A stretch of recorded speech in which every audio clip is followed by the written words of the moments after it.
Pernah Nabi SAW mengatakan, sesungguhnya manusia itu ya, dilemparkan ke dalam api neraka karena lisan-lisan mereka atau penyimpangan dari lisan mereka.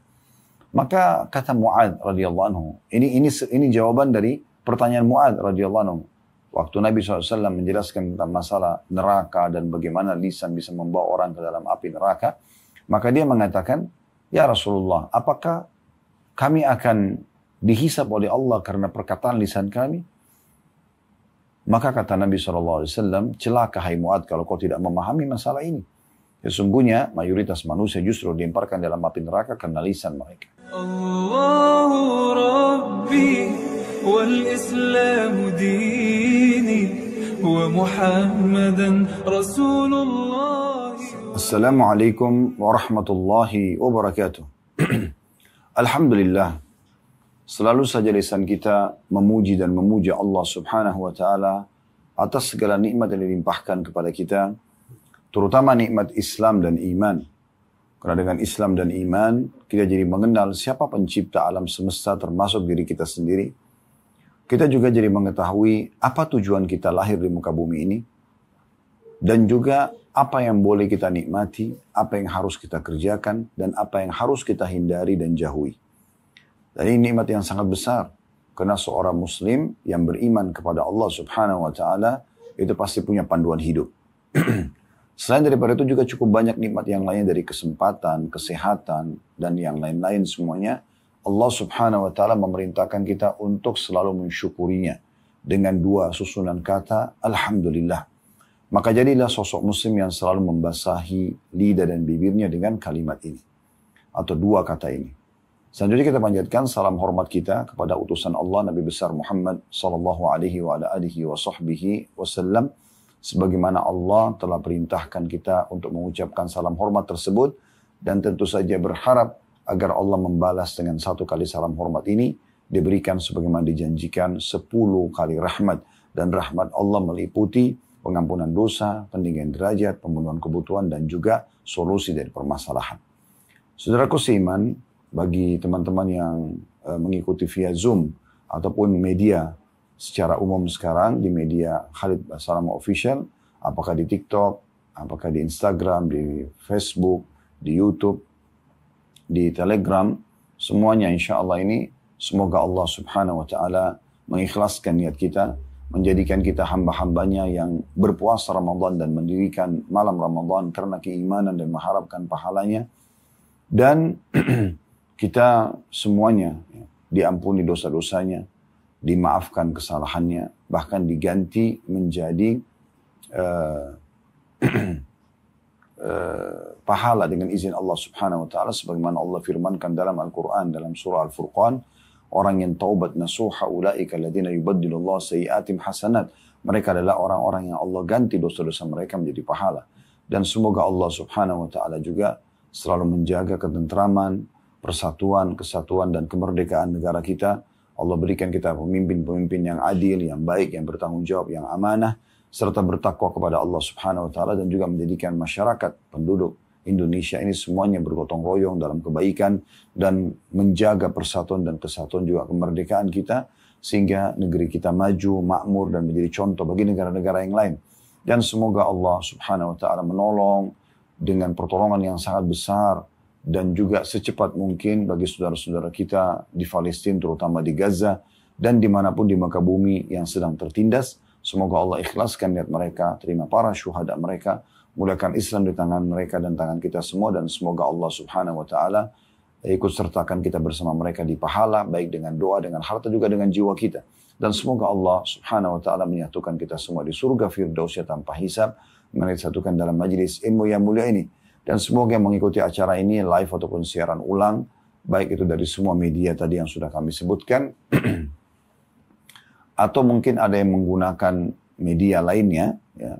Mungkin nanti di siaran ulangnya misalnya ada potongan-potongan ceramah yang akan disebarkan di media, maka semoga hajat-hajat Anda semuanya dikabulkan oleh Allah subhanahu wa ta'ala, dimudahkan urusannya, diampuni dosanya, dan juga kalau yang masih sakit disembuhkan penyakitnya, dan apapun kebutuhan dunia dan akhirat semuanya dikabulkan oleh Allah subhanahu wa ta'ala dengan sempurna sesuai yang diharapkan. Allahumma amin. Baik teman-teman sekalian, pada kesempatan ini kita punya kajian umum. Ya, kita bukan membedah buku seperti biasanya. Dan kajian kita adalah selamat dari bahayanya lisan.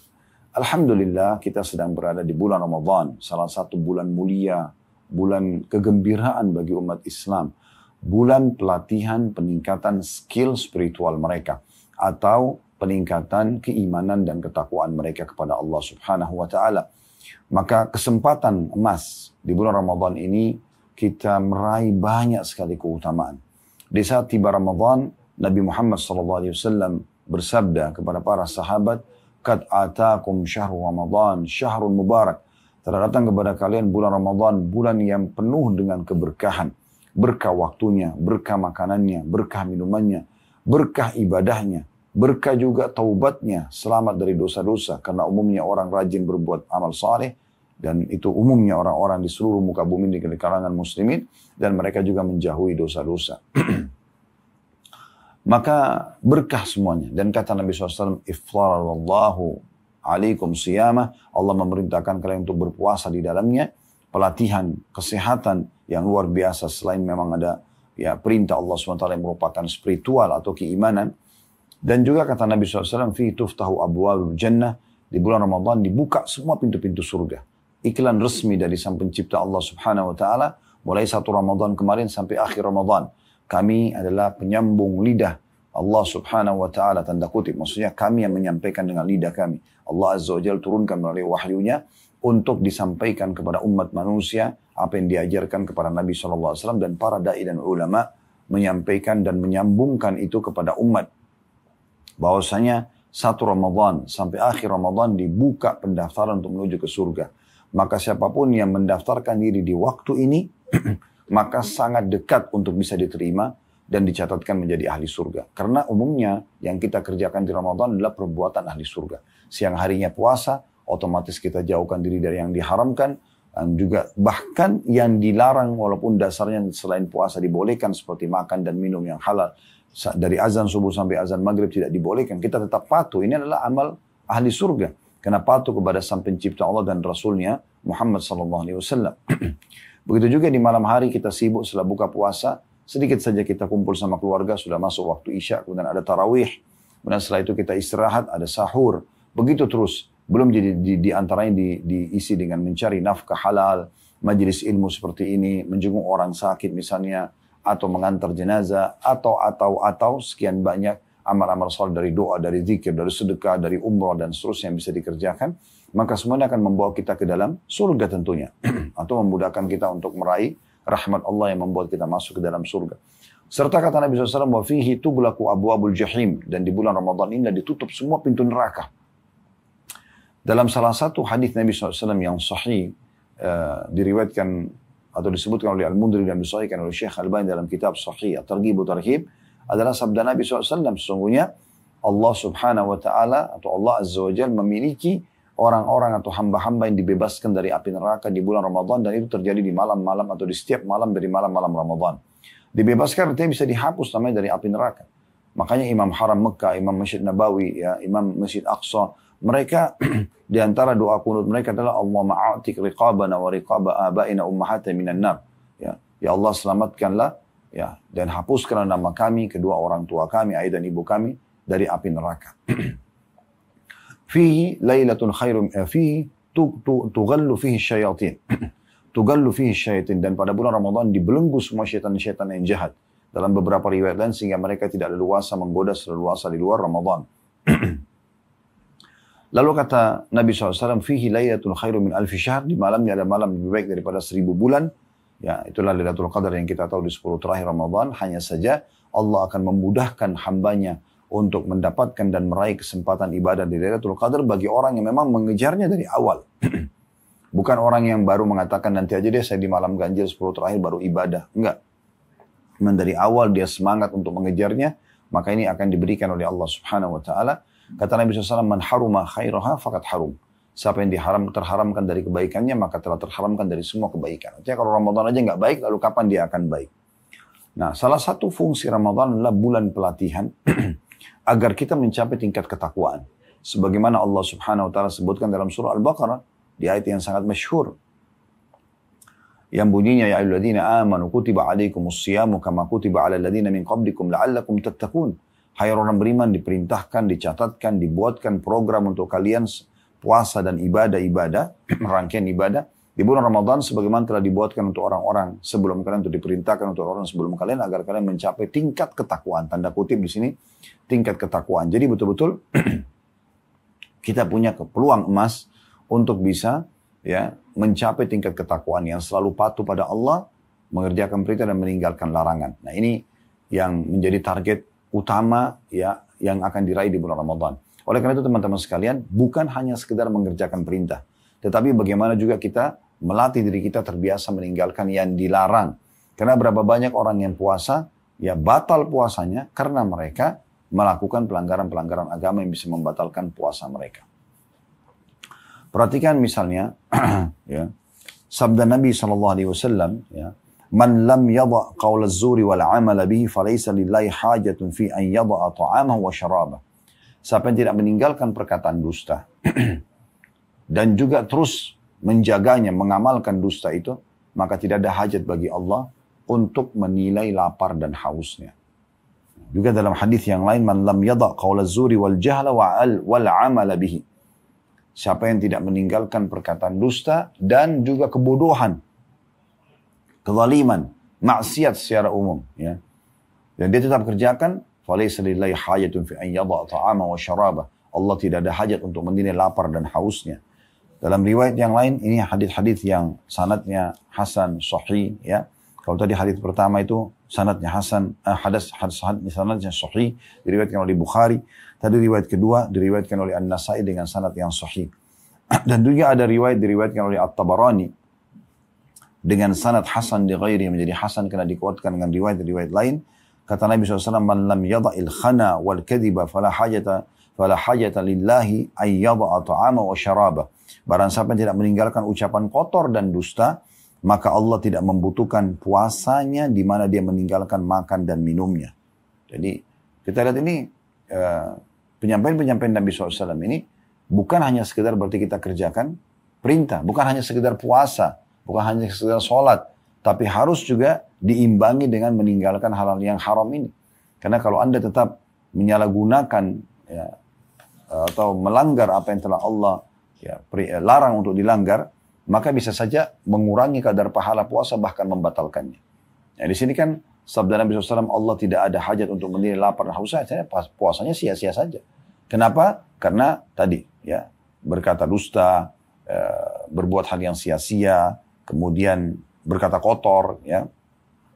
Dan dalam riwayat yang lain, ya, dengan hadis sahih riwayat Bukhari, kata Nabi SAW, kalau Allah Azza wa Jal, Allah yang maha mulia dan maha tinggi berfirman, kullu amal ibn Adam lahu illa siyami fa innahu li wa ana azzi bihi. Sesungguhnya semua amal ibadahnya anak Adam milik dia atau sudah tentukan kadar pahalanya, kecuali puasa karena dia milikku dan aku akan balas langsung. Kemudian kata Nabi SAW, wassiyamu junnah, dan puasa itu adalah perisai. Dalam sebuah riwayat yang lain, kata Nabi SAW, seperti perisai salah seorang dari kalian di medan perang pada saat menangkis serangan musuh. Ya. فَإِذَا كَانَ يَوْمُ الصَّوْمِ أَحَدِكُمْ فَلَا يَرْفُثْ. Oleh karena itu kalau sedang puasa, ya tidak boleh rafath. Rafath adalah mengucapkan kata-kata syahwat kepada selain pasangan halal. Ya, bahasa lainnya tidak boleh pacaran.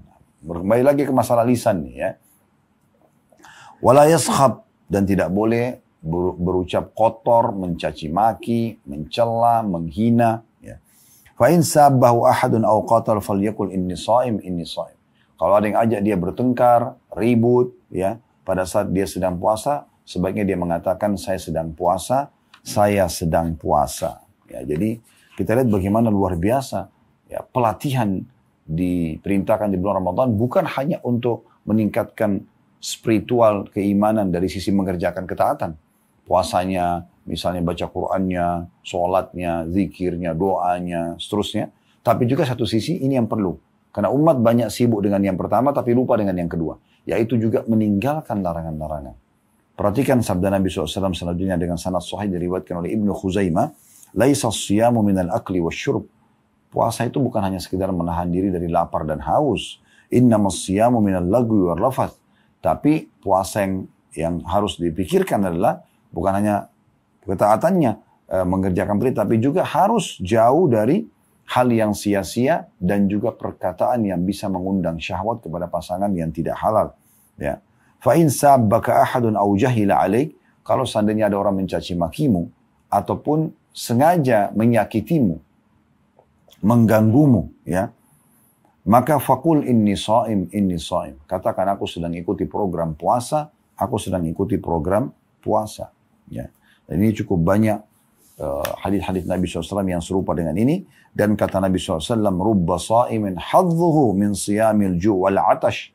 Berapa banyak orang-orang yang puasa itu yang dia dapatkan hanya lapar dan haus saja. Wa rubba qa'imin hadzu min qiyamihi sahar. Dan berapa banyak orang yang mendirikan malam hari tapi tidak mendapatkan kecuali begadang saja. Kenapa? Karena mereka melakukan pelanggaran-pelanggaran sebagaimana hadis-hadis yang sudah kami bacakan tadi. Dan cukup banyak ini hadis diriwayatkan oleh Al-Baihaqi dan beberapa perawi-perawi hadis yang lain. Kalau kita lihat teman-teman sekalian, apa yang kita sampaikan tadi ini, semuanya hadis-hadis Nabi SAW ini berkisar di masalah, ya umumnya. Walaupun dosa-dosa secara umum itu dilarang, tapi mayoritasnya ini justru yang membatalkan puasa beranjak daripada lisan seseorang. Ya, lisan seseorang. Bahkan dalam sebuah hadis Bukhari Muslim, pernah Nabi SAW mengatakan, sesungguhnya manusia itu, ya, dilemparkan ke dalam api neraka karena lisan-lisan mereka atau penyimpangan dari lisan mereka. Maka kata Mu'adz radhiyallahu anhu, ini jawaban dari pertanyaan Mu'adz radhiyallahu anhu. Waktu Nabi SAW menjelaskan tentang masalah neraka dan bagaimana lisan bisa membawa orang ke dalam api neraka, maka dia mengatakan, ya Rasulullah, apakah kami akan dihisab oleh Allah karena perkataan lisan kami? Maka kata Nabi SAW, celaka hai Mu'adz kalau kau tidak memahami masalah ini. Sesungguhnya mayoritas manusia justru dilemparkan dalam api neraka karena lisan mereka. Ya. Dan juga Nabi SAW bersabda dalam hadis riwayat Tirmidzi, Idza asbah ibnu Adam, ya, kalau tiba di pagi hari, qul wa'da'u jisim tukaffirul lisan. Semua anggota tubuh ini mengingatkan lisan. Sambil berkata, taqul, ya, ittaqillaha fina. Bertakwalah engkau lisan kepada Allah terhadap kami. In istaqamta, kalau kau lurus, istaqamna, kami akan lurus. Wa in i'wajajta, i'wajajna. Kalau kau menyimpang, kami juga akan menyimpang. Jadi memang lisan ini luar biasa. Ya, lisan ini luar biasa. Dia bisa digunakan untuk kebaikan, zikir, berdoa, nasihat, atau minimal hal yang mubah. Menanyakan kabar orang misalnya, ya, atau transaksi jual beli, atau yang semisalnya. Atau dia bisa jadi dosa dengan bahaya lisan ini. Terlalu banyak dosanya, ya. Ada ghibah, menggunjing orang lain. Ada fitnah, ini dosa lain lagi. Ada menghina, ya, mencaci maki. Ada berdusta, ya. Jadi banyak sekali dosa yang bisa terjadi dari lisan itu. Ya. Kalau tangan mungkin terbatas dosanya. Mungkin dengan mengambil yang haram atau memukul misalnya, ya, atau kaki kena melangkah tempat haram atau kemaluan kena dilampiaskan kepada yang haram. Tapi dia terbatas sekali dosanya. Cuma kalau lisan ini banyak sekali yang bisa terjadi dosa-dosa karena lisan tersebut. Makanya kata Nabi SAW dalam hadis yang lain, man dhamina li ma baina lihyai, siapa yang bisa menjamin untukku apa yang ada di antara dua pipinya, maksudnya lisannya. Wa ma baina rijlaihi atau fakhidai, dan apa yang berada di antara dua paha atau dua kakinya, kemaluannya maksudnya. Dhamintu lahul jannah, aku akan jamin, atau adman lahul jannah, saya akan jamin baginya surga. Ini satu hal yang luar biasa. Berarti mayoritas dosa manusia itu memang di lidahnya. Begitu juga dengan kemaluannya. Jadi memang hati-hati sekali dengan masalah lisan. Dan kebetulan sekali, alhamdulillah kita di Ramadan, salah satu terapinya, trainingnya adalah justru untuk mengontrol dan mengawasi lisan kita. Maka ini harus hati-hati teman-teman sekalian. Nah di antara dosa-dosa daripada yang tadi disebutkan, ya, yang termasuk bisa membatalkan puasa itu adalah berdusta. Berdusta. Cukup banyak dalil-dalil yang melarang tentang masalah dusta ini. Di antaranya dalam surah An-Nahl, teman-teman bisa membuka kalau mau lihat aplikasi Al-Quran di handphonenya. Surah An-Nahl, surah nomor 16 ayat 105. Surah nomor 16 ayat 105 yang berbunyi, innama yaftaril kadhiba alladhina la yu'minuna bil akhirati. Saya ulangi, innama yaftaril kadhiba alladhina la yu'minuna bi ayatillah wa ulaika humul kadhibun. Sesungguhnya yang mengada-ngada kebohongan hanyalah orang-orang yang tidak beriman kepada Allah atau ayat-ayat Allah. Dan mereka itulah pendusta. Jadi Allah subhanahu wa ta'ala memastikan orang yang mengada-ngadakan bohong, sengaja bohong, tidak diperlukan bohong itu. Ya. Karena bohong itu akan merusak hubungan dengan Allah subhanahu wa ta'ala, mendatangkan dosa, bisa dekat sama hukuman, dan juga menghilangkan kepercayaan manusia. Tapi Allah mengatakan orang yang mengada-ngadakan bohong, suka bohong jadi rutinitasnya, karena orang itu tidak beriman kepada ayat-ayat Allah. Dan mereka itu memang julukannya adalah pendusta. Juga Allah subhanahu wa ta'ala memastikan Allah tidak akan memberikan petunjuk orang-orang yang suka bohong. Ya, ini bahaya lisan. Dikatakan dalam surah Ghafir, surah nomor 40 ayat 28. Surah nomor 40 ayat 28, di akhir ayatnya, Innallaha la yahdi man huwa musrifun kadzdzab. Sesungguhnya Allah tidak akan memberi petunjuk orang-orang yang melampaui batas, lagi pendusta. Allah tidak akan berikan petunjuk. Nah di Ramadan ini luar biasa. Disuruh tinggalkan secara totalitas bohong itu. Bahkan bisa membatalkan puasa. Jadi kan kita rugi. 1 bulan teman-teman sekalian Anda dilatih untuk terbiasa lisan Anda untuk tidak bohong. Supaya jujur. Ya, agar meraih ridha Allah subhanahu wa ta'ala. Meraih pahala dengan jujur dan juga meraih hati manusia. Sebaliknya kalau kita bohong akan dapat murkanya Allah. Ya, kena ancaman, dosa dan kena ancaman. Bisa dihukum oleh Allah SWT, bahkan bisa batal puasanya, dan juga kehilangan kepercayaan manusia. Di dalam surah Al-Jathiyah, surah nomor 45 ayat 7, Allah subhanahu wa ta'ala juga mengancam orang yang suka bohong. Ya. Wailun likulli affakin athim, kecelakaan besar, kebinasaan, penyiksaan yang berat, bagi orang yang banyak dusta, lagi banyak berbuat dosa. Anda bisa bayangkan bagaimana tegasnya Allah subhanahu wa ta'ala dalam menitik beratkan larangan bohong ini. Jadi nggak boleh bohong sama sekali dalam Islam. Ya. Kita tinggalkan perbuatan ini dan mumpung Ramadan lagi dilatih untuk itu. Saya sering sampaikan di pengajian saudaraku seiman, kalau kita sedang membahas pengajian seperti ini, kita sedang bicara hari ini ke depan. Kita tidak bicara yang lalu-lalu. Kita sedang bicara sekarang ke depan. Nah kalau sekarang, kalau yang lalu-lalu pernah kita lakukan perbuatan salah dan dapat peringatan dari pengajian kita ini, ambil ilmu ini, amalkan dan tinggalkan kesalahan itu. Ya, segera taubat kepada Allah SWT. Kalau yang kita dapatkan misalnya anjuran untuk mengerjakan satu perbuatan amal saleh, maka kerjakan. Kalau dulu pernah kita kerjakan, kita sekarang meningkatkan kualitasnya. Kalau dulu kita pernah kerjakan tapi mungkin belum lancar, belum rutin, sekarang rutinkan. Kalau itu belum pernah kita kerjakan, sekarang kita kerjakan. Allah subhanahu wa ta'ala juga mengatakan dalam surah Az-Zariyat, surah nomor 51 ayat 10, ancaman berat dikutuknya orang-orang yang suka berbohong. Wa na'udzubillah. Ya, Allah berfirman, Kutilal harrasun. Sungguh terkutuklah orang-orang yang banyak berdusta itu. Atau orang yang berdusta. Jadi kita lihat bagaimana ancaman-ancaman yang luar biasa. Kecelakaan, kebinasaan. Tadi wail ya. Di sini ditambah lagi kutil. Ya, dia terkutuk. Kemudian dalam hadis Nabi SAW, ini bagi orang yang tidak meninggalkan bohong, ya, dalam hadis Bukhari, apalagi hoax ya, dibuat lalu disebarluaskan. Di masa kita sekarang ini luar biasa. Media-media ini bisa kita pakai untuk meraih pahala maksimal atau mendapat dosa maksimal. Ya. Kita sebarin kebaikan-kebaikan, informasi kebaikan, potongan ceramah, potongan nasihat, artikel-artikel yang baik, ya, maka dapat pahala. Makin banyak orang baca, makin banyak pahalanya. Tapi kalau kita menyebarkan berita bohong, ya, tidak benar, masuk dalamnya menghardik orang lain, menghina orang lain, menggunjing orang lain, memfitnah orang lain, semua ini bisa panen dosa yang luar biasa. Perhatikan bagaimana Nabi SAW menceritakan waktu Allah perlihatkan beliau siksa kubur pada saat sedang Isra dan Mi'raj. Beliau mengatakan wa ammar rajulul ladzi ataita alaihi yusharsharu shidquhu ila kafah wa mankiruhu ila kafah wa ainuhu ila kafah fa innahu rajulu yaqdu min baitihi fayakdzibal kadzbata tablughul afaq. Adapun laki-laki yang engkau lihat hai Muhammad, ini kata para malaikat, yang ujung mulutnya disobek sampai ke tengkuknya. Ini ujung mulut, naudzubillah, disobek sampai ke tengkuk, ke leher. Ya. Dan hidungnya disobek sampai ke tengkuknya. Hidungnya ditarik, disobek sampai ke tengkuknya, ke belakang. Dan matanya dirobek sampai tengkuknya. Mata dirobek sampai tengkuk. Na'udzubillah. Sakitnya luar biasa ya.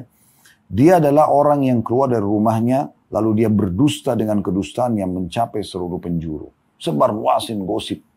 Sebar luasin kedustaan. Hoax, tidak benar. Tapi dia sebarkan. Ini bahaya sekali. Makanya Imam Syafi'i rahimahullah mengatakan, perkataan itu, kalau belum diucapkan masih milikmu. Masih milikku, kata beliau. Beliau menasihati dirinya sendiri. Tapi kalau sudah diucapkan, maka bukan lagi milik. Ya. Atau dalam beberapa asar yang lain dikatakan, beliau mengatakan, maka kalau ucapan belum diucapkan aku menguasainya, tapi kalau sudah diucapkan maka dia akan menguasaiku. Jadi harus hati-hati sekali. Beliau juga mengatakan dalam nasihat lain, seseorang itu harusnya berpikir sebelum dia mengucapkan kata-kata. Apakah ini akan mendatangkan maslahat atau tidak. Kalau dia lihat datang ada maslahatnya baru dia ucapkan. Kalau tidak, dia tidak ucapkan. Ya. Karena berbahaya sekali. Kemudian juga sabda Nabi SAW yang masyhur, hadis riwayat Muslim, perintah agar kita jujur dan menjauhi dusta. Alaikum bis-sidqi fa inna sidqa yahdi ilal bir. Kalian harusnya jujur karena jujur itu akan membawa pada kebaikan. Wa innal birra yahdi ilal jannah. Dan kebaikan akan membawa pada surga. Wa ma yazalu ar-rajulu yasduqu wa yataharra as-sidqa hatta yuktaba 'inda Allahi siddiqa. Dan seseorang itu terus jujur, ya, dan menyampaikan kejujuran sampai dia dicatat di sisi Allah sebagai orang yang jujur. Ya, jadi kalau kita terbiasa jujur, lama-lama nanti Allah cap kita sebagai orang yang siddiq. Anda tahu kan penghuni surga tertinggi adalah para nabi-nabi dan nabiyina, was-siddiqin, orang-orang yang jujur, was-syuhada, orang syahid, dan salihin, dan orang-orang saleh. Kita jadi orang dicatat sebagai orang yang siddiq kalau kita memang sudah membiasakan jujur itu menjadi pola hidup kita. Ini satu hal yang luar biasa. Lalu kata Nabi SAW, wa iyyakum wal kadhib. Dan hati-hati kalian dengan dusta itu. Jangan buka pintunya sama sekali. Fa innal kadhiba yahdi ilal fujur. Karena dusta akan membawa kepada kefajiran, kerusakan jiwa, kerusakan hati, kerusakan sikap. Bohong itu akan merusak semuanya. Menjatuhkan nama baiknya, martabatnya. Apalagi pas kebongkar, malu dia. Wa innal fujura yahdi ilan nar. Dan perbuatan fujur itu, kerusakan akhlak, kerusakan sikap, ya, kerusakan keputusan ini akan membawa kepada api neraka. Wa ma yazalu ar-rajulu yakdzibu wa yataharra al-kadhiba hatta yuktaba 'inda Allahi kadzdzaba. Dan seseorang itu terus bohong dan menjadikannya sebagai rutinitasnya sampai dia dicap oleh Allah sebagai pendusta. Artinya setelah itu dia tidak bisa lagi jujur. Karena sudah jadi pola dia. Sudah menjadi pola dia. Ya. Kemudian Nabi SAW juga mengingatkan kepada kita, kalau mau tenang hidupnya, mau bahagia, mau tentram, namanya tetap harum, martabatnya tetap tinggi, maka jujurlah dan jauhi bohong. Kata Nabi SAW, Da' ma yaribuka ila ma la yaribuk. Tinggalkan yang meragukanmu pada hal yang tidak meragukanmu. Jadi kalau ragu, tidak usah dikerjakan. Kerjakan yang sudah pasti saja. Fa inna sidqa tuma'nina. Ketahuilah bahwasanya jujur itu pasti akan membawa pada ketentraman jiwa. Wa innal kadhiba ribah. Dan kebohongan atau dusta akan membawa pada kegelisahan jiwa itu sendiri. Juga Nabi SAW menyebutkan dalam hadis yang masyhur riwayat Bukhari Muslim tentang ciri khasnya orang munafik pendusta. Dan orang beriman seperti kita insya Allah tidak mungkin kita berdusta, gitu kan? Harusnya kita hindari. Karena kata Nabi SAW, ayatul munafiki thalath. Tanda-tandanya orang munafik ada 3. Idza hadatsa kadzab. Yang paling pertama adalah kalau bicara suka dusta. Bohong. Semoga Allah jaga lisan kita dari sifat bohong ini ya. Ini berbahaya sekali. Karena orang kalau bohong sekali, maka dia akan buka pintu-pintu bohong terus di depannya dan susah untuk dia berhenti. Ya. Lalu kata Nabi SAW, wa idza wa'ada akhlaf. Yang kedua kalau dia berjanji dia akan pungkiri, wa idza tumina khan. Yang ketiga kalau dia diberikan amanah dia berkhianat. Nah ini sebenarnya berentet satu sama yang lain. Kalau sudah mulai dari bohong, maka pasti dia bisa akan pungkiri janji, maka pasti dia akan khianati amanah. Nah ini bermula semua dari bohong. Ya. Kalau Anda transaksi jual beli dan Anda jujur, justru Allah datangkan keberkahan. Kalau Anda bohong, Allah angkat keberkahan transaksi itu. Sebagaimana hadits Bukhari Muslim, kata Nabi SAW, al-bayyi'ani bil khiyari ma lam yatafarraqa. Dua orang yang sedang transaksi, pembeli dan penjual, ya, keduanya punya hak khiyar. Khiyar itu melanjutkan transaksi atau membatalkannya. sebelum mereka berpisah. Au qala hatta yatafarraqa. Atau kata Nabi SAW sampai mereka berpisah. Jadi selama masih di satu tempat, lagi transaksi, masih boleh lanjutin, boleh batalin gitu. Fa in sadaqa wa bayyana burika lahuma fi bai'ihima. Kalau keduanya jujur dan juga transparan menyampaikan apa adanya tentang produk tersebut, maka akan diberkahi untuk keduanya dalam transaksi tersebut.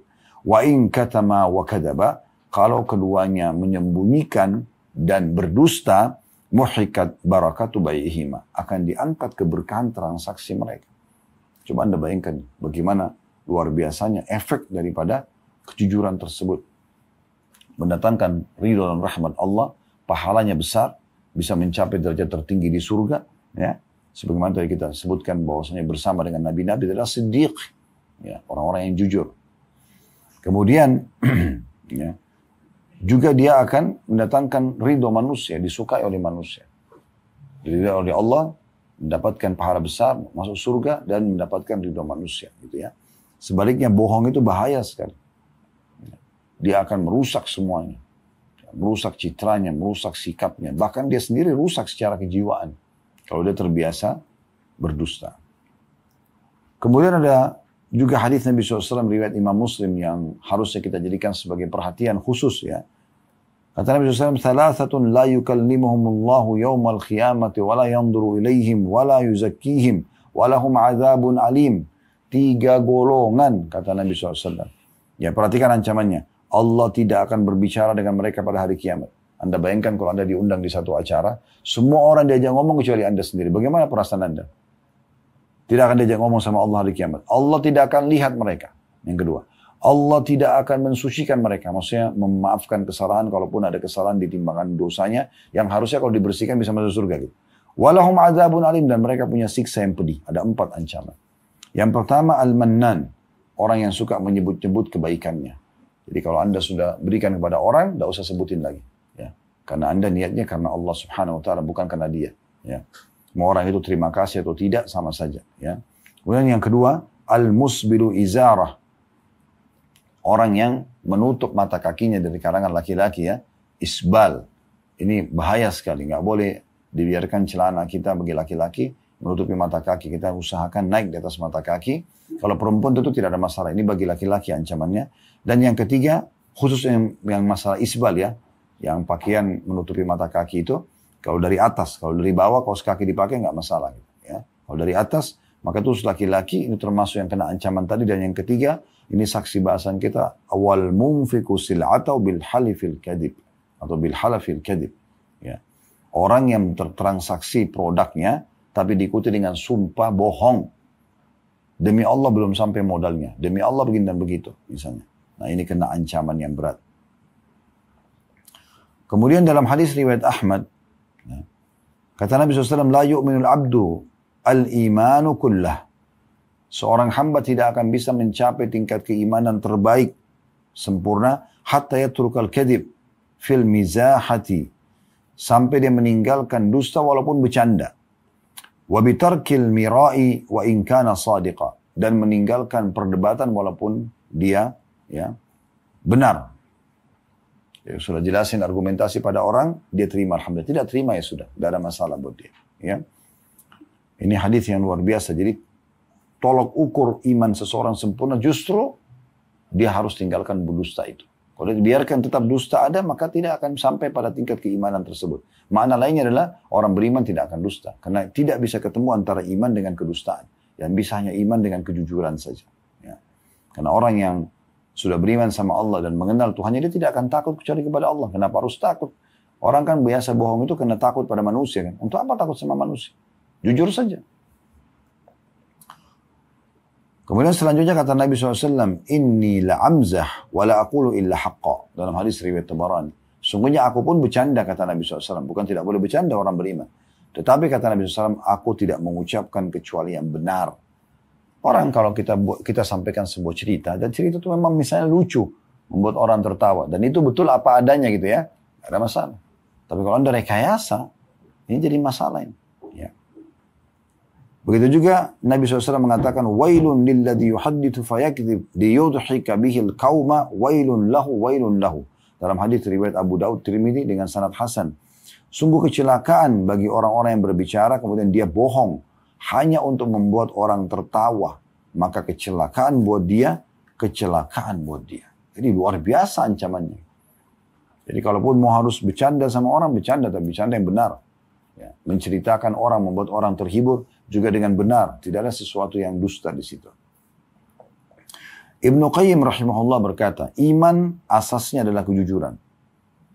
Asas keimanan adalah kejujuran. Beranjak daripada hadis tadi ya.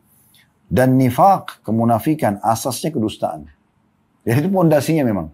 Orang beriman memang jujur. Nah, gitu. Berarti kalau Anda tidak jujur, berarti Anda tidak beriman gitu kan. Karena dusta itu adalah pondasi dasarnya kemunafikan. Maka tidak akan pernah bertemu antara kedustaan dan keimanan, melainkan akan saling bertentangan satu sama yang lainnya. Allah mengabarkan bahwa tidak ada yang bermanfaat bagi seorang hamba yang mampu menyelamatkannya dari siksa kecuali kejujuran. Sebagaimana Allah menyebutkan dalam Al-Quran, "Hada yaumu yanfa'u as-sadiqina sidquhum." Pada hari ini kata Allah, maksudnya hari kiamat, orang-orang jujur akan bermanfaat jujur mereka. Lahum jannatun tajri min tahtiha al-anharu khalidina fiha abada. Mereka akan diberikan balasan surga yang di bawahnya mengalir sungai-sungai dan mereka akan kekal di dalamnya. Radhiyallahu anhum wa radu an. Mereka ridho kepada Allah dan Allah ridho kepada mereka. Dzadzikal fawzul azim. Itu adalah keberuntungan dan kemenangan yang besar. Inilah hari, ya, ini kata Ibnu Qayyim selanjutnya, inilah hari ya, yang harusnya bermanfaat ya, bagi orang-orang hamba yang jujur dan beriman tentunya.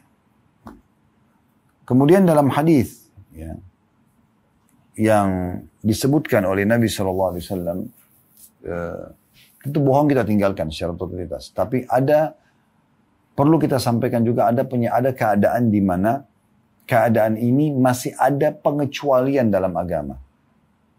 Ya, yaitu bagaimana seorang sahabiat Nabi menyampaikan rakhasa Rasulullah SAW fi thalath. Nabi SAW masih membolehkan dalam 3 hal yang seperti ada kebohongannya, tapi sebenarnya bukan bohong secara mutlak. Ya. Yaitu, ya, la udduhu kadiban ar-rajulu yusrihu bainan nas, yaqulul qawla wa la yuridu bihi illa al-islah. Kata Nabi SAW, saya tidak akan hitung itu bohong kalau orang memperbaiki hubungan 2 orang yang sedang bertengkar. Kayak misalnya, si A sama si B lagi ribut. Udah lama nih ribut ukhuwah, persaudaraan di antara mereka. Terputus silaturahim di antara mereka, kalaupun mereka punya hubungan kekerabatan. Lalu Anda datang, si A sama si B lagi ribut nih. Anda datang kepada si A, kebetulan si A lebih tua, si B lebih muda. Anda mengatakan kepada si A, sebenarnya si B itu merasa bersalah. Tapi dia tidak tahu bagaimana memulainya. Anda datang kepada si B juga, Anda mengatakan, sebenarnya si A itu juga mau memperbaiki keadaan. Mungkin dia juga merasa bersalah. Tapi karena dia lebih tua, dia kayaknya berat untuk memulainya. Sehingga mereka bertemu, nanti mereka saling memperbaiki keadaan. Nah ini niatnya untuk memperbaiki hubungan antara 2 orang. Ya. Kemudian yang kedua, warajulu yaqulu fil harb. Seseorang yang menceritakan sesuatu dalam peperangan. Karena peperangan tipu daya. Misal, Anda ditawan oleh musuh, lalu ditanya, berapa jumlah pasukan muslim? Misalnya 5.000, Anda bilang 10.000 misalnya. Ya. Untuk menakut-nakuti musuh Allah. Itu juga rukhsah. Artinya dibolehkan gitu ya. Kemudian yang ketiga, warajul yuhaddithu imra'atahu wal mar'atu tuhaddithu zawjaha. Laki-laki yang memuji-muji istrinya atau istri memuji-muji suaminya. Ya. Misalnya dia mengatakan, saya belum pernah bertemu dengan wanita secantik kamu. Saya belum pernah melihat ada wanita secantik kamu. Saya belum pernah melihat wanita sebaik kamu. Begitu juga istrinya mengatakan, saya belum pernah melihat laki-laki setampan kamu. Saya belum pernah. Untuk menghibur hati pasangannya. Ya. Dia memujinya. Ya. Dia memuji-muji misalnya pakaiannya, penampilannya, muamalahnya. Padahal sebenarnya mungkin dia masih berharap lebih baik daripada itu. Supaya pasangannya tetap semangat dalam mengerjakan. Nah ini ada hal yang dikecualikan. Ya. Tetapi secara umum kita dianjurkan untuk harus jujur. Perhatikan Allah Subhanahu wa taala menyebutkan dalam surah At-Taubah surah nomor 9 ayat 119, kita diperintahkan dengan sangat tegas, jujurlah. Ya ayyuhalladzina amanu taqullaha wa kunu ma'as shadiqin. Wahai orang beriman, bertakwalah kepada Allah dan bersamalah dengan orang-orang yang jujur. Dan juga kata Nabi, kata Allah Subhanahu wa taala juga dalam surah An-Nisa, surah nomor 4 ayat 69, وَمَنْ يُطِعِ اللَّهَ وَالرَّسُولَ فَأُولَٰئِكَ مَعَ الَّذِينَ أَنْعَمَ اللَّهُ عَلَيْهِمْ مِنَ النَّبِيِّينَ وَالصِّدِّيقِينَ وَالشُّهَدَاءِ وَالصَّالِحِينَ وَحَسُنَ أُولَٰئِكَ رَفِيقًا. Dan siapa yang mentaati Allah dan Rasulnya, maka mereka akan bersama dengan orang yang diberikan nikmat kepada mereka dari para nabi-nabi, orang-orang jujur, ya, para syuhada, orang mati syahid, dan juga orang-orang saleh. Dan itu adalah ya, sebaik-baik, ya, mereka adalah sebaik-baik teman. Ya. Maka di sini kita bisa lihat bagaimana orang-orang jujur juga disebutkan, mereka punya kedudukan yang sangat tinggi di surga sana. Baik teman-teman sekalian, ini masalah dusta. Bahaya lisan yang lain, kita tahu ada ghibah misalnya, ya, menggunjing orang lain. Apa itu gunjing? Disebutkan di dalam sebuah hadis, ya, diriwayatkan oleh Imam Muslim. Nabi SAW pernah bertanya kepada para sahabat, atadruna mal ghibah? Apakah kalian tahu apa itu ghibah? Menggunjing orang. Qalu Allah wa Rasulu alam. Para sahabat mengatakan Allah dan Rasulnya lebih tahu. Qala dzikruka akhaka bima yakrah. Maka Nabi SAW mengatakan, engkau menyebutkan tentang saudaramu apa yang dia tidak suka. Apa yang dia tidak suka. Qila afara'aita in kana fi akhi ma aqul. Maka salah satu sahabat bertanya, ya Rasulullah, bagaimana kalau seandainya apa yang aku ucapkan ada dasarnya pada saudaraku itu? Ada aib itu sana dia. Ya. Maka Nabi SAW mengatakan, in kana fihi ma taqul. Kalau seandainya ada apa yang kamu ucapkan itu, faqad iktabtahu, kau telah menggibahnya. Wa in lam yakun fihi faqad bahattahu. Dan kalau seandainya tidak ada padanya, berarti kau telah ya memfitnahnya. Jadi di sini ghibah, teman-teman sekalian, definisinya berarti adalah menyebutkan kejelekan orang. Sebagaimana Imam Nawawi rahimahullah mengatakan, ghibah adalah menyebutkan kejelekan orang lain saat ia tidak ada ikut berbicara. Ya. Dan memang dasarnya ada pada orang itu. Ada pada orang kejelekan tersebut. Lalu bagaimana kalau saya lihat kejelekan pada diri seseorang? Saya tinggal membahasakan saja. Tinggal membahasakan saja kepada dia, menasihatinya dan mendoakan semoga dapat hidayah gitu ya. Imam Nawawi juga berkata dalam kitab Al-Adhkar di halaman 597. Ya, kalau tadi itu beliau mengatakan ghibah adalah menyebutkan kejelekan orang lain saat ia tidak ada ya, hadir dalam pembicaraan. Itu dijelaskan dalam syarah Sahih Muslim ya, di jilid 16 halaman 129. Kalau dalam kitab Adhkarnya ada judul buku namanya Adhkar, di halaman 597 Imam Nawawi juga mengatakan terjemahannya, ghibah adalah sesuatu yang amat jelek namun tersebar di khalayak ramai. Yang bisa selamat dari tergelincirnya lisan seperti ini hanyalah sedikit. Ghibah membicarakan sesuatu yang ada pada orang lain.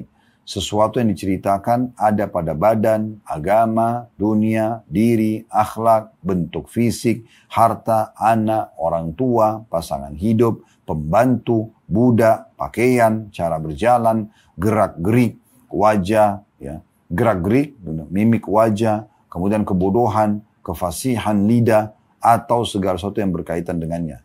Cara ghibah bisa melalui lisan, bisa melalui tulisan, bisa melalui isyarat, baik dengan mata, tangan, kepala, atau semisal itu. Ini luar biasa, kita udah tidak ada celah untuk menanyakan seperti apa bisa selamat dari ghibah gitu ya. Atau seperti apa rincian ghibah. Beliau sudah masuk di semua penjelasan, itu luar biasa. Sampai beliau mengatakan, saya ulangi lagi, ghibah membicarakan sesuatu yang ada pada orang lain. Berarti lisan yang berbicara. Gitu ya. Tapi memang ulama di sini Imam Nawawi mengikutkan yang bisa dilakukan dosa dengan lisan, maka bisa juga dengan tulisan. Ya. Dan ada orang menyebarkan berita hoax, mungkin tidak dengan lisannya, tapi dia mengetik di grupnya, di WA-nya, di medsosnya, kan gitu. Sama dari dosanya. Maka beliau mengatakan ghibah menceritakan, membicarakan sesuatu yang ada pada orang lain, sesuatu yang diceritakan ada pada badan, agama, dunia. Ya ini sudah umum ya, sudah masuk semua sebenarnya, tapi dirincikan lagi. Diri, akhlak, bentuk fisik, harta, anak, orang tua, pasangan hidup, pembantu, budak, pakaian, cara berjalan, gerak-gerik, mimik wajah, kebodohan, kefasihan lidah, atau segala sesuatu yang berkaitan dengannya. Cara ghibah bisa melalui lisan, tulisan, isyarat, bahkan dengan mata, tangan, kepala, atau semisal itu. Bisa saja dengan cuma kedipan mata, niatnya untuk menggibah orang lain misalnya, isyarat tangan saja, tulisan dan seterusnya, atau lisan dan seterusnya. Dalam Majma' al-Ansar, di satu kitab, jadi 2 halaman 552, disebutkan, segala sesuatu yang ada maksud untuk menggibah, termasuk dalam ghibah dan hukumnya haram. Baru maksud saja, ya, maka sudah masuk dalam kategori haram. Hasan Basri dan Al-Masruq berkata, 2 orang tabi'in yang masyhur, ghibah adalah jika engkau membicarakan sesuatu yang jelek pada seseorang. Jika sesuatu yang dibicarakan, sesuatu yang tidak benar, maka itu berarti fitnah. Jadi memang dasarnya kalau ada pada dia, tidak boleh kita ceritakan. Itu ghibah. Kalau tidak ada, boleh jadi fitnah. Dinukil dari kitab Jami' Ulum wal Hikam, di jilid 26 halaman 167. Pernah ada seseorang bertamu kepada Aisyah radhiyallahu anha, dan saat orang itu akan pergi, Aisyah memberi isyarat dengan tangan ke arah Nabi SAW yang menunjukkan kalau orang itu pendek. Maka Nabi SAW bersabda, qad ibtabtaiha, ya, qad iktabtiha, ya, sungguhnya kamu telah menggibahnya. Hadis riwayat Ahmad. Jadi ada orang pernah datang mengunjungi Nabi SAW. Kemudian pada saat orang itu mau keluar, Aisyah memberikan isyarat seperti gambar kalau orang itu pendek fisiknya. Maka Nabi SAW mengatakan, kau telah menggibahnya. Allah yang Maha Suci telah melarang dengan sangat tegas dalam firman-Nya tentang masalah ghibah ini. Dalam surah Al-Hujurat, surah nomor 49, ayat 12. Yang bunyinya, Ya ayyuhalladzina amanu ijtanibu katsiran minadh-dhanni inna ba'dadh-dhanni itsm. Hai orang beriman, jauhilah prasangka. Karena prasangka buruk itu, ya, sebagiannya adalah dosa. Wala tajassasu, dan jangan kalian saling mata-matai. Wala yaktab ba'dukum ba'dha, jangan kalian saling menggibah satu sama yang lain. Ayuhibbu ahadukum ayyakula lahma akhihi maitan fakarihtumu. Apakah seseorang dari kalian mau memakan daging saudaranya sementara dia tidak suka untuk memakan daging bangkai saudaranya? Wattaqullah, bertakwalah kepada Allah. Innallaha tawwabur rahim, sungguhnya Allah Maha penerima taubat dan juga Maha pengasih. Ya. Ibnu Rajab rahimahullah menukil dalam kisah buku yang beliau tulis 559 kisah nyata alam barzah. Di salah satu kejadian di Irak pernah ada orang yang mimpi, kalau tidak salah ya, itu melihat memakan daging saudaranya sendiri. Ternyata orang ini memang kebiasaannya adalah orang yang suka menceritakan aib orang lain. Itu yang bisa maknanya seperti itu. Allah SWT akan berikan dan memaksa dia makan nanti seperti bangkai saudaranya. Bangkai sudah tidak enak, apalagi bangkai orang yang kita ceritakan. Lalu untuk apa? Ya. Asy-Syaukani berkata, Allah Ta'ala memisalkan ghibah dengan memakan bangkai seseorang karena bangkai sama sekali tidak mengetahui siapa yang memakan dagingnya. Itu sama halnya dengan orang hidup juga tidak mengetahui siapa yang menggunjing dirinya. Sebagaimana dulu dalam kitab Fathul Qadir, jilid 5 halaman 87. Ya, jadi kenapa diibaratkan dengan makan bangkai? Karena bangkai itu kalau sudah jadi bangkai, kalau ada yang makan dagingnya, orang bangkai itu tidak tahu siapa yang memakan. Nah seperti itu kurang lebih gambaran orang yang digunjing. Ya. Nah, orang yang menggunjingnya itu tidak jelas siapa orang itu. Karena kadang-kadang mereka sembunyi di belakang untuk berbicara, gitu kan? Karena kalau Anda bicara di depan dia, misalnya Anda mengatakan, maaf, badan Anda bau, maka saya sarankan untuk Anda menjaga badan Anda gini-gini. Dan bukan di depan umum ya. Saya berdua misalnya, itu tidak masuk dalam ghibah. Tapi kalau Anda bicara di belakang, oh ini orang bau badannya misalnya, itu sudah ghibah. Juga dalam ayat tadi, ya, terkandung isyarat bahwa kehormatan manusia itu sebagaimana dagingnya. Jika daging manusia itu diharamkan, maka demikian pula kehormatannya.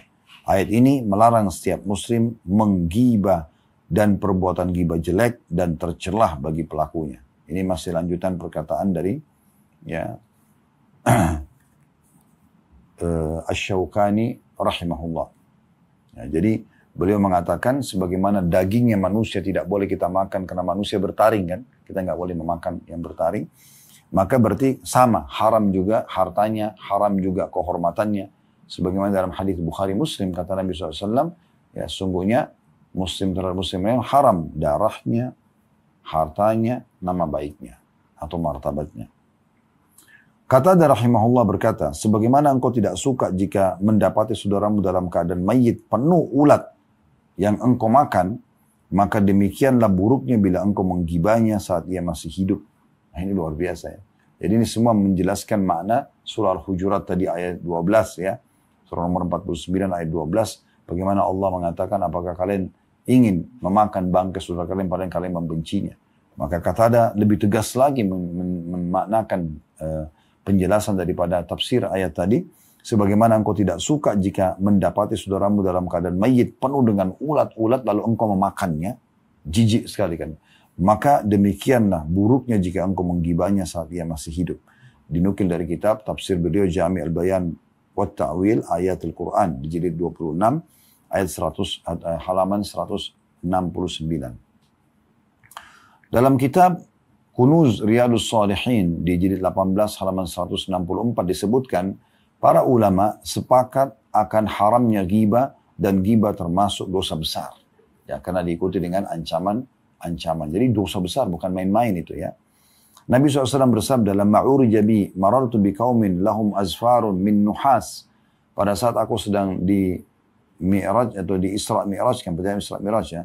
Aku atau sedang Mi'raj ke langit, aku diperlihatkan melewati satu kaum yang mereka memiliki kuku-kuku dari tembaga yang tajam ya. Yakhmishuna ujuhahum wa sudurahum, mereka mencakar wajah mereka dan juga dada mereka sendiri. Faqultu man haula'i ya Jibril. Lalu aku bertanya kepada Jibril, wahai Jibril, siapa orang-orang ini? Qala haula'i alladziina ya'kuluna luhumun nasi wa yaqta'una fi a'radihim. Mereka adalah orang-orang yang makan bangkai manusia dan mereka merusak citranya manusia. Hadis riwayat Ahmad jilid 2 atau jilid 3 tepatnya halaman 223. Jadi pada hari kiamat nanti seperti ini atau di kuburan ya siksaan mereka begitu. Allah buat mereka punya kuku-kuku yang tajam dari tembaga yang tajam, yang tebal. Lalu mereka mencakar sendiri naudzubillah wajah mereka dan dada mereka karena mereka selama hidup suka menggibah orang lain. Jadi teman-teman sekalian, makin kita tidak tahu tentang kekurangan orang makin bagus. Tidak usah nanya kalau kita tidak tahu ya tentang keadaan dia. Yang perlu kita ketahui adalah apa yang dia ceritakan. Kalau itu baik kita dukung, kalau itu buruk kita nasihati, kan begitu. Makin banyak kita tidak tahu tentang orang makin bagus karena jangan masuk ke ranah itu ya. Ada orang sedang menceritakan orang lain, tinggalkan saja. Ada seorang salafus saleh, dia duduk di satu majelis, teman-temannya lagi pada ceritain gosipin orang. Dia berdiri, dia buka bajunya lalu dia cabut bulu ketiaknya lalu ditaruh di atas meja. Ini kan pemandangan yang kurang nyaman ya. Teman-temannya tersinggung, itu kebetulan laki-laki sama laki-laki semua. Maka teman-temannya mengatakan, hai fulan, kenapa kau buat ini? Ini aib, ini memalukan sekali. Kata dia, apakah kalian menganggap ini baik aib? Kata mereka, tentu saja. Ya. Lalu kata orang tersebut, subhanallah, maha suci Allah. Kalian menganggap mencabut bulu ketiak yang merupakan sunnah Nabi aib, sementara kalian sedang menggibah, melanggar ya larangan-larangan Nabi, kalian tidak anggap aib. Ini dalam rangka untuk menasihatin teman-temannya. Dan ini luar biasa teman-teman sekalian ya. Ramadan, ingat, mumpung Ramadan ini adalah hari-hari di mana kita dijaga atau diperintahkan untuk menjaga diri kita dari dosa-dosa, kesempatan emas. Sebulan penuh kita dilatih, maka ini tujuannya agar kedepannya jangan sampai kita melanggar. Ya. Nabi SAW juga bersabda di dalam hadis yang lain, Ya ma'asyara man amana bilisani walam yadkhul imanu qalbuhu. Wahai orang-orang yang telah mengatakan beriman dengan lisannya tapi iman belum masuk dalam hatinya. La taktabul muslimin wala tattabi'u awratahum atau awratihim. Jangan kalian menggibah kaum muslimin dan jangan kalian sengaja mencari-cari ya kesalahannya. Fa innahu man ittaba'a awratahum yattabi'u Allahu awratahu. Dan siapa yang sengaja mencari-cari aibnya orang, maka Allah akan juga mencari-cari aibnya. Wa may yattabi'illaha awratahu yufaddihu fi baitihi. Dan siapa yang telah Allah cari kesalahannya atau aibnya, maka Allah akan permalukan walaupun dari dalam rumahnya. Juga kata Nabi SAW, wa man qala fi mu'minin ma laysa fihi askanahu Allahu ridghatal khabal. Atau asqahu tepatnya, maaf saya ulangi. Wa man qala fi mu'minin ma laysa fihi asqahu Allahu radghatal khabal hatta yakhruja mimma qal. Siapa yang mengucapkan pada diri siapa yang mengucapkan tentang seorang mukmin ya, apa yang tidak ada padanya, maka Allah akan berikan dia lumpur neraka, ya, sampai dia berhenti dari perkataannya. Hadis riwayat Abu Daud dengan sanad sahih.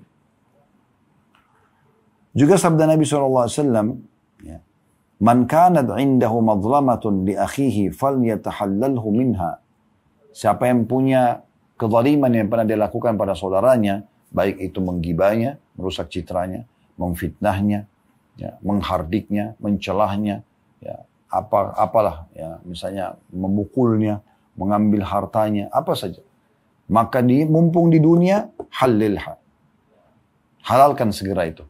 Maksudnya, minta kehalalannya, minta maaf, taubat kepada Allah SWT, minta maaf kepada orang yang pernah kita sakiti. فَإِنَّهُ لَيْسَ ثَمَّ دِينَارٌ وَلَا دِرْهَمٌ مِنْ قَبْلِ أَنْ يُؤْخَذَ لِأَخِيهِ مِنْ حَسَنَاتِ. Sesungguhnya nanti tidak ada lagi manfaat di akhirat dirham dan dinar dan dirham, ya, dan akan diambil dari pahala dia. فَإِنْ لَمْ يَكُنْ لَهُ حَسَنَاتِ, kalau dia tidak punya kebaikan-kebaikan, أُخِذَ مِنْ سَيِّئَاتِ أَخِيهِ faturihat alaih, maka akan diambil dosa-dosa saudaranya dan dilemparkan kepada dia. Ya. Jadi ini suatu hal yang luar biasa, ya, yang harusnya kita fahami sama-sama gitu ya. Dan sebaliknya, kalau misalnya ada orang yang sedang digosipin orang, lalu kita membelanya, kita malah mengatakan jangan loh, nggak boleh loh, haram loh misalnya, maka ini ada keutamaan tersendiri. Sebagaimana Nabi SAW bersabda, man dzabba an lahmi akhihi bil ghiba, barang siapa yang membela kehormatan saudaranya dari ghibah, kana haqqan 'ala Allah an yu'tiqahu minan nar, maka, ya, Allah memastikan akan membebaskan dia dari api neraka. Hadis riwayat Ahmad dengan sanad hasan. Ya. Ini sebagian daripada bahayanya lisan.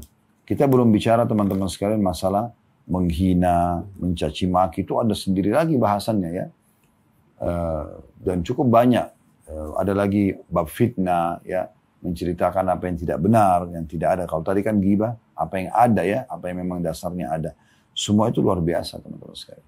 Ya, kalau menghina ini, mencaci maki, menghardik, karena mungkin Anda merasa Anda lebih tinggi jabatannya, seperti misalnya majikan pada pembantunya, pada supirnya, atasan pada bawahannya, itu semua tidak boleh dalam Islam. Ya. Nabi SAW pun seorang nabi, seorang raja, tapi beliau tidak pernah sama sekali justru menghina-hina para sahabat misalnya. Ya. Bahkan beliau tidak pernah menghina hewan, tidak menghina makanan. Ya. Makanya Allah SWT mengatakan dalam surah Al-Hujurat, surah nomor 49 ayat 11, ya ayyuhalladzina amanu la yaskhar qaumin min qaumin asa an yakunu khairan minhum. Hai orang beriman, janganlah satu golongan laki-laki ya menghina golongan laki-laki yang lain ya. Karena bisa saja yang dihina itu lebih baik daripada yang menghina. Wala nisa'un min nisa'in asa an yakunna khairan minhun, dan golongan wanita juga tidak boleh menghina wanita-wanita yang lain karena bisa saja yang dihina itu lebih baik daripada yang menghina. Wala talmizu anfusakum ya, dan jangan kalian hinahkan diri kalian.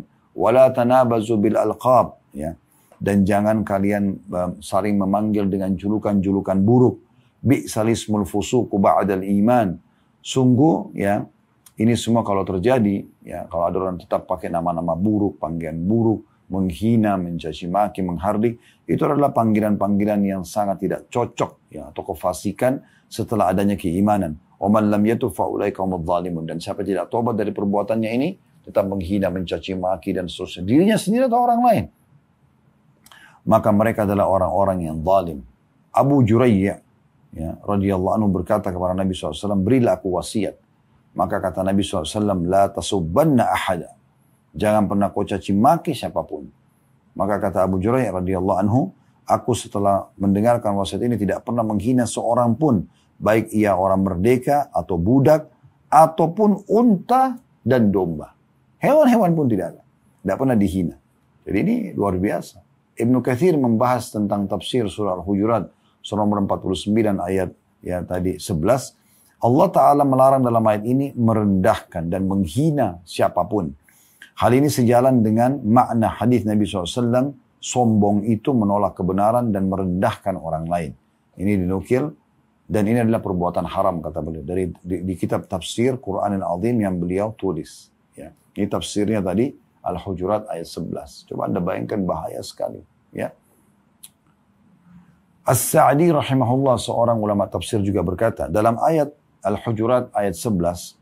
Terdapat kandungan hak seorang mukmin dengan mukmin yang lain. Yaitu jangan menghina atau mencela orang lain. Baik dengan kata-kata ataupun perbuatan yang mengandung makna merendahkan sama muslim. Dan perbuatan tersebut kalau dilakukan hukumnya haram. Perbuatan ini menunjukkan bahwa orang yang menghina atau mencela itu merasa kagum dengan dirinya sendiri. Ini tidak boleh sama sekali. Ya. Tafsir Karimur Rahman, jilid, tulisan beliau dalam tafsir surah Al-Hujurat ayat 11. At-Tabari rahimahullah juga mengatakan dalam tafsir Jami' al-Bayan, Allah menyebutkan secara umum larangan untuk mencela atau menghina orang lain dan itu mencakup seluruh bentuk celaan. Seluruh bentuk celaan. Tidak boleh seorang mukmin mencela mukmin yang lain karena kemiskinannya, karena dosa yang ia lakukan dan yang lainnya. Ya. Jadi tidak boleh sama sekali. Dia buat dosa pun tidak boleh kita hina dia. Ya. Kalau tidak salah ada sebuah riwayat itu, walaupun masih dibicarakan oleh para ulama hadis tentang kesahihannya atau derajatnya, tapi kata Nabi SAW tidak ada seseorang yang menghina orang lain dalam perbuatan dosanya, dia menghina, bukan dia nasihatin ya supaya ditinggalkan misalnya. Kecuali Allah akan buat juga dia akan terjerumus dalam dosa yang sama. Oleh karena itu kita harus hati-hati sekali. Ya. Jadi perlu sekali kita menjauhi semua jenis hinaan, apapun itu sifatnya, celaan. Termasuk teman-teman sekalian saya selalu menukil atau sering menukil dalam ceramah ini karena, dan alhamdulillah tidak menyebutkan nama, tapi saya pernah kaget melihat ada panitia pengajian yang mereka saling panggil dengan julukan-julukan yang kurang baik. Padahal mereka suami istri sudah lama berumah tangga.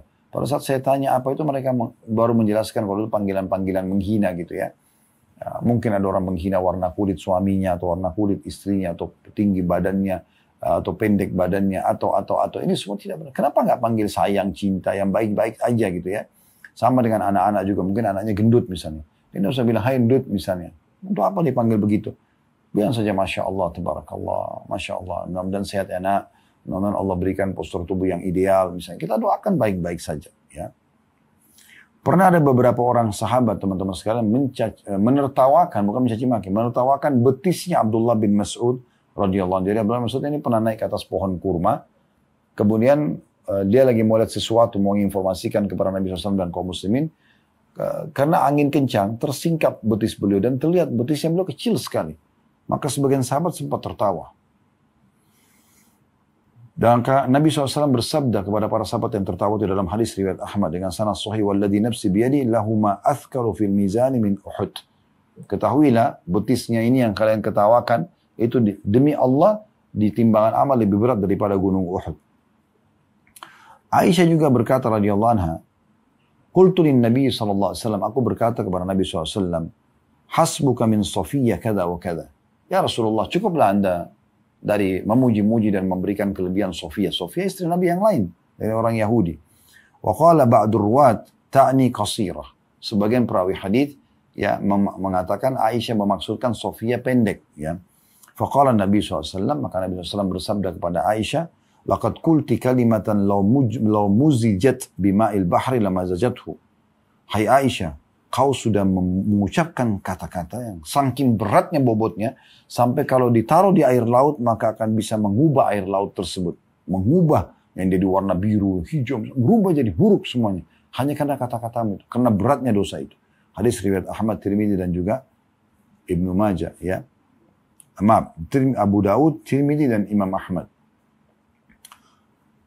Kemudian juga di dalam hadis yang lain, kata Nabi SAW, wa ini mru'un syatamak.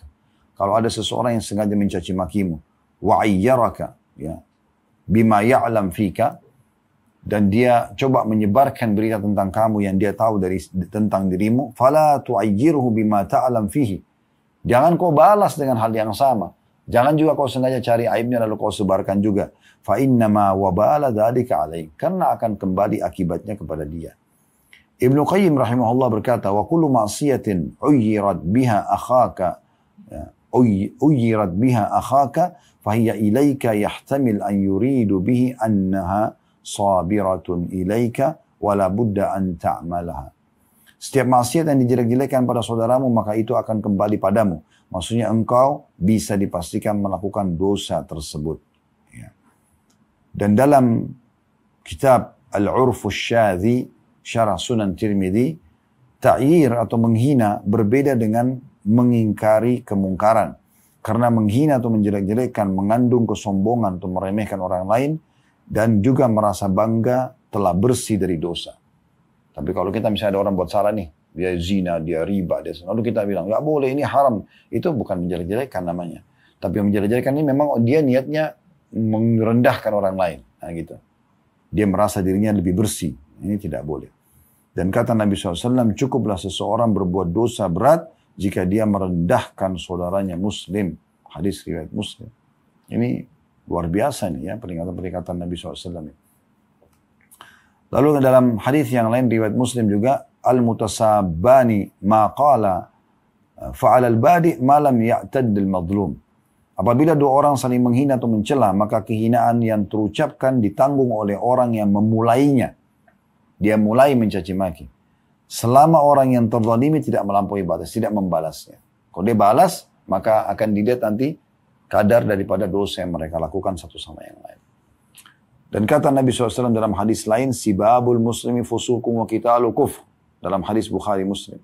Ya, kalau tadi hadis yang sebelumnya itu, yang dua orang saling mencaci maki, ya, yang dosa akan ditanggung bagi orang yang memulainya, itu hadis riwayat Muslim dan juga Abu Daud. Kalau hadis yang sekarang saya bacakan, sibabul muslimi fusukun wa qitalu kufur, hadis riwayat Bukhari Muslim.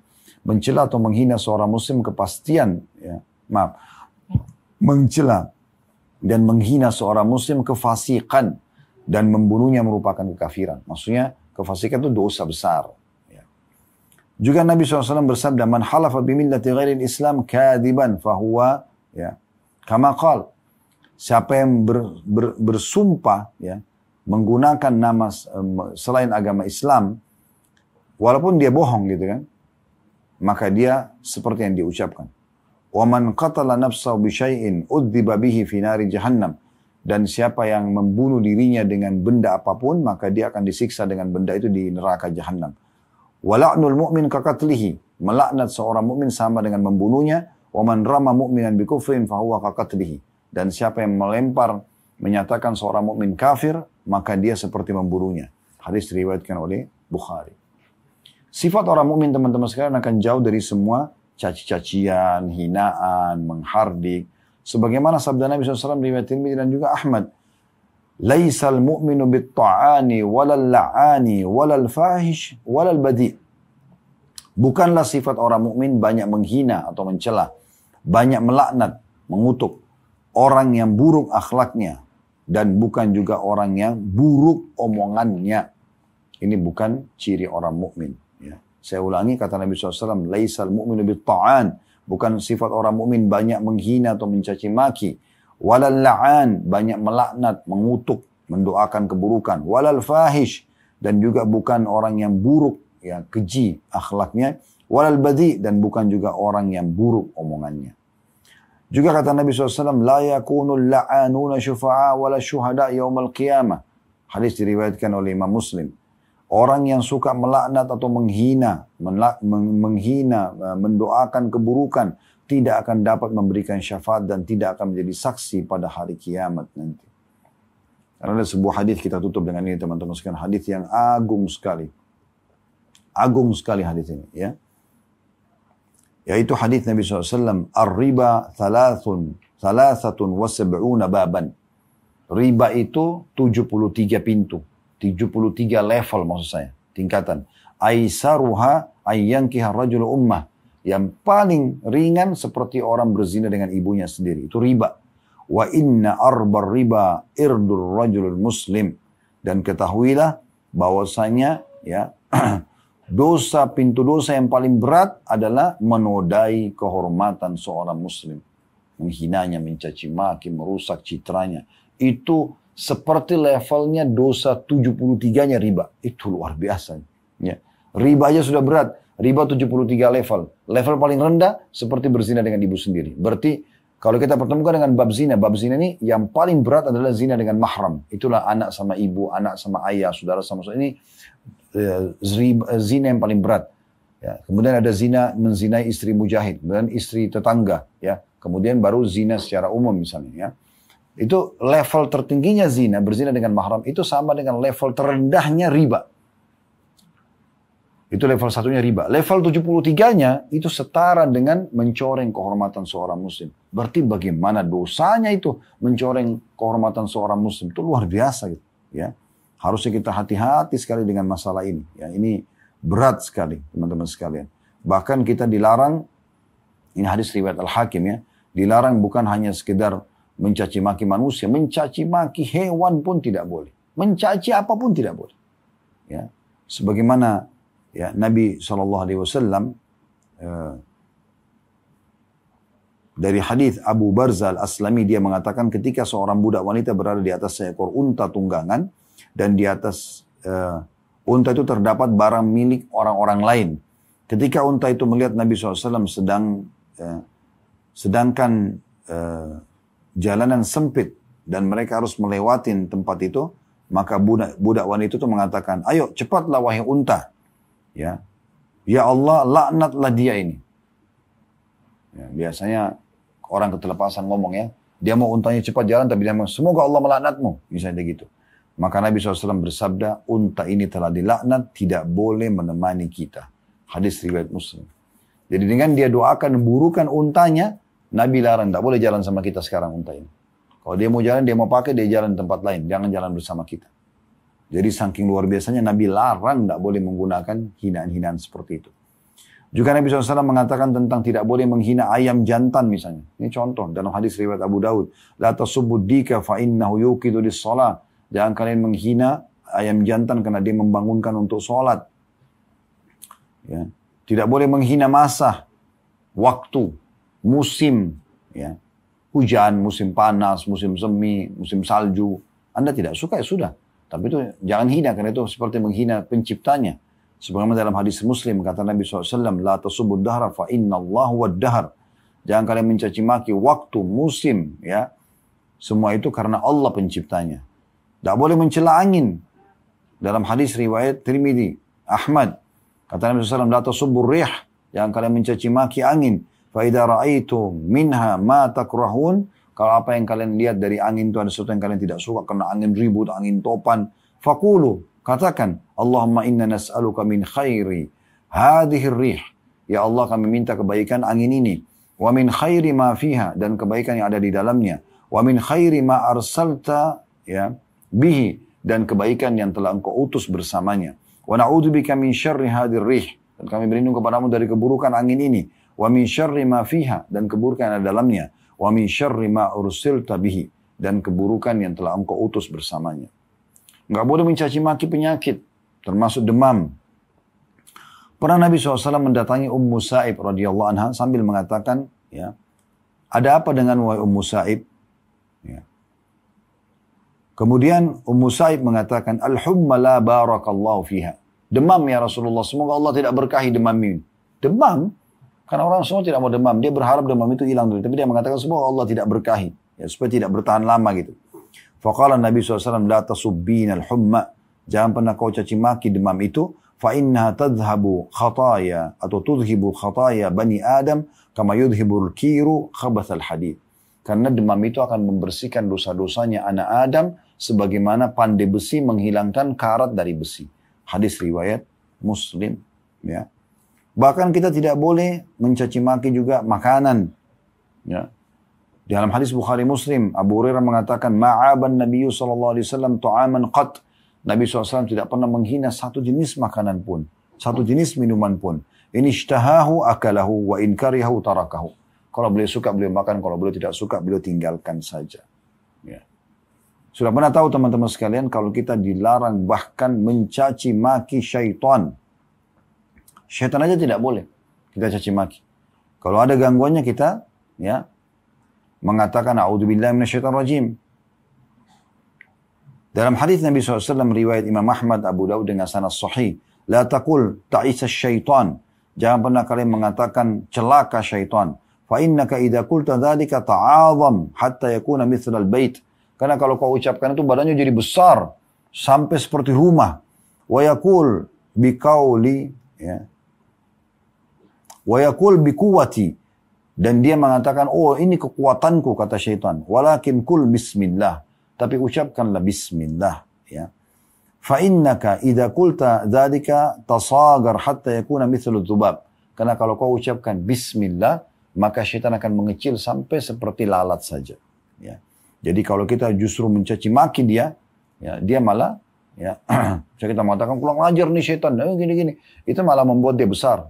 Mau berarti orang ini takut karena kemahabesaranku, gitu-gitu. Tapi kalau kita bilang bismillah atau a'udzubillah, kita berlindung kepada Allah, maka dia jadi kecil syaitan itu. Dan kita tutup dengan ini teman-teman sekalian, ini tambahan-tambahan dalilnya. Sama juga tidak boleh mencaci maki semua sesembahan yang disembah selain Allah subhanahu wa ta'ala. Maaf, tadi dilarang menghina syaitan itu ada perkataan Ibnu Utsaimin rahimahullah. Beliau mengatakan, ya, al-insanu lam yu'mar bila'ni syaitan. Manusia tidak diperintahkan untuk melaknat syaitan. Wa innama umira bil isti'adha minhu. Tapi Allah memerintahkan untuk berlindung dari keburukannya. Kama qala ta'ala, wa imma yanzagannaka minasyaitan nazgun fasta'id billah innahu sami'un alim. Dan Allah berfirman, kalau kalian sedang digoda oleh syaitan, maka berlindunglah kepada Allah dari syaitan itu, semuanya dia maha mendengar lagi maha mengetahuinya. Jadi kenapa kita tidak boleh caci maki syaitan? Karena Allah tidak suruh kita mencaci makinya. Allah suruh kita kalau digoda, berlindung saya dari Allah, biar Allah yang menghukumnya. Terakhir teman-teman sekalian, tidak boleh mencaci maki semua sesembahan selain Allah subhanahu wa ta'ala. Misalnya ada orang sembah berhala, ada orang sembah pohon, batu, apa saja. Maka Allah mengatakan dalam surah Al-An'am, surah nomor 6 ayat 108, وَلَا تَصُبُّوا الَّذِينَ يَدْعُونَ مِنْ دُونِ اللَّهِ فَيَصُبُّوا اللَّهَ عَدْوًا بِغَيْرِ عِلْمٍ. Jangan kalian pernah mencaci maki yang disembah-sembah selain Allah, maka nanti para penyembahnya akan menyembah Allah tanpa ilmu. Ya. Jadi kita tidak boleh sengaja menghina, ya, sesembahan selain Allah, maka nanti dikhawatirkan mereka malah mencaci maki juga Allah subhanahu wa ta'ala tanpa punya ilmu. Mereka belum kenal Allah, kan gitu. Dan itu sebagian daripada bahasan masalah bahaya lisan. Oleh karena itu teman-teman sekalian, jadikan Ramadan momentum yang paling tepat untuk menyelamatkan diri kita dari bahaya lisan ini, karena kita sedang diterapi, ya, untuk menjadi orang yang lebih baik. Allahu a'lam.